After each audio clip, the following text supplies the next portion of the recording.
My name is Kate Radley, and I'm going to talk to you about a group called Eight Oaks. So junior year, it was last year, and in history class we've been talking a lot about slavery, and I hate the subject in itself. And then in servant leadership, we talked a lot about slavery around the world and how it's not dead, slavery's not over, it's still going on in different parts of the world.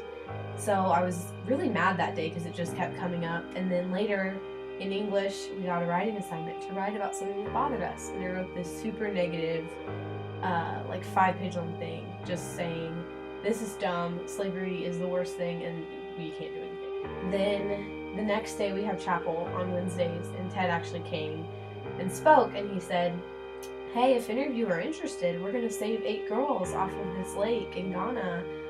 They're in slavery, and we're going to do something about it. And I kind of laughed. I was like, oh yeah, they're going to save slaves. You know, I was kind of skeptical. But at the same time, I thought, wow, what an opportunity God's provided.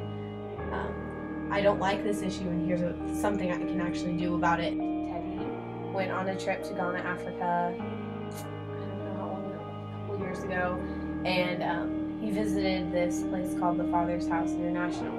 And in that home were 8 boys that used to be slaves in Ghana, Africa, on a lake called Lake Volta.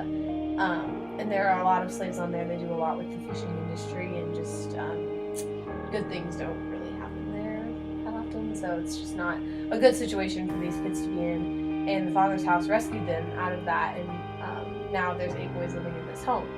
And Teddy was talking to one of the boys, and one of the boys was telling him the story of how he was taken off the lake and how his sister had actually been left there, and he had to leave her behind. And so that really broke Teddy's heart, and he kind of felt like convicted to come back, or just kind of had it on his mind. He's like, you know, let's go get more. We need to get girls too. Like, this was something that he really felt compelled to do.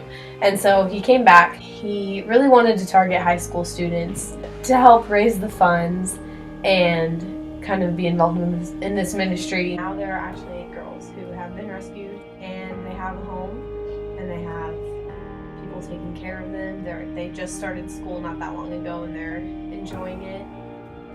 The name kind of came from a passage in Isaiah. It talks about how God will turn beauty into ashes and rise them up to be oaks of righteousness. And so through that passage, Oaks of Righteousness, 8 girls, 8 oaks, that's kind of where the name came from.